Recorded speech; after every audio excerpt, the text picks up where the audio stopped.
Tunafahamu kwamba dirisha dogo muda wowote litatangazwa kufungwa na bodi ya ligi ya Tanzania, na muda wowote kila timu itaweka wazi wale wachezaji ambao wameweza kuwasajili na wale wachezaji ambao tayari wameweza kuachwa. Lakini kwa upande wa klabu ya Yanga, wao kwa upande wao wanakuambia kwamba tayari masuala ya usajili wameshayamaliza, na hatimaye tayari hapa ni orodha ya wachezaji ambao wameachwa kwenye dirisha dogo. Wapo wachezaji ambao tunafahamu tayari kwenye upande wa klabu ya Yanga walitoa taarifa, lakini pia wapo wachezaji wale ambao kwa upande wa klabu ya Yanga hawajaweza kutoa taarifa, lakini za ndani kabisa ambazo tayari tumeweza kuzipata hapa ni kwamba wachezaji hao hawapo ndani ya timu.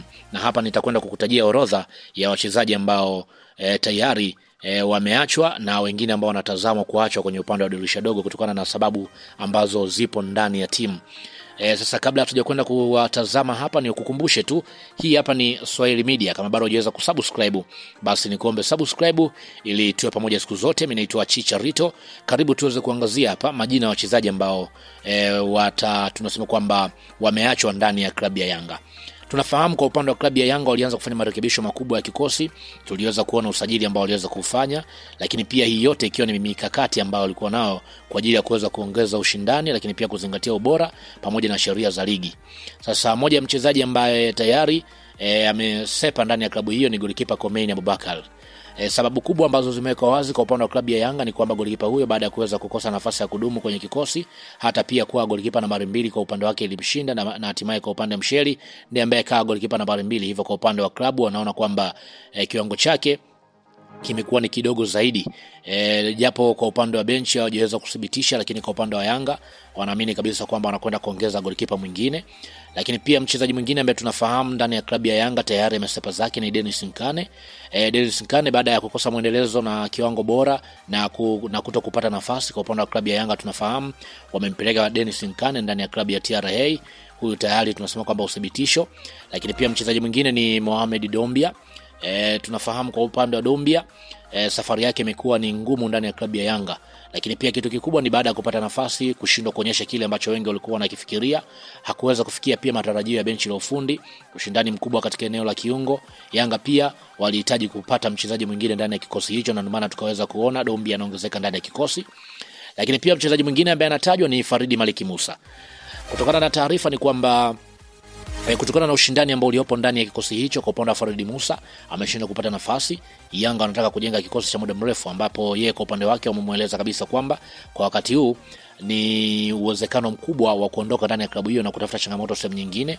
Lakini pia mchezaji mwingine ni Abubakar Salum Shuaboy, na mpaka sasa hivi harakati bado zinaendelea, hasa pia kutokana na mabadiliko ya mfumo, lakini pia kukosa nafasi ndani ya kikosi.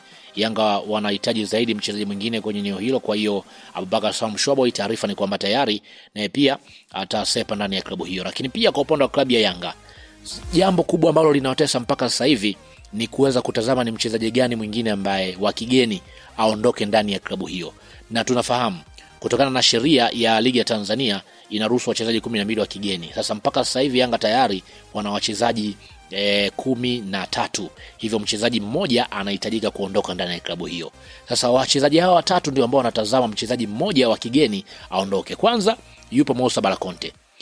Moussa Balakonte tunafahamu kwenye upande wa ligi kuu hakuweza kuonyesha kiwango kikubwa, lakini ukienda kumtizama kwenye mashindano ya Kombe la Mapinduzi ni kama hivi alikuwa anaonyesha sasa kama anakuja, ni mchezaji ambaye anaonekana kama anakuja hivi. Lakini mpaka sasa hivi bado tayari kwenye upande wa benchi la ufundi wao wanamtazama mwalimu Pedro Goncalves. Kwa upande wake anaona kwamba ni mchezaji gani ambaye atastahili kuondoka. Lakini pia mchezaji mwingine wa kigeni ni Celestine Ekua.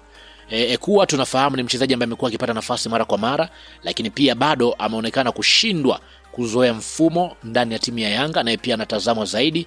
Lakini pia mchezaji mwingine ni Lasine Kouma.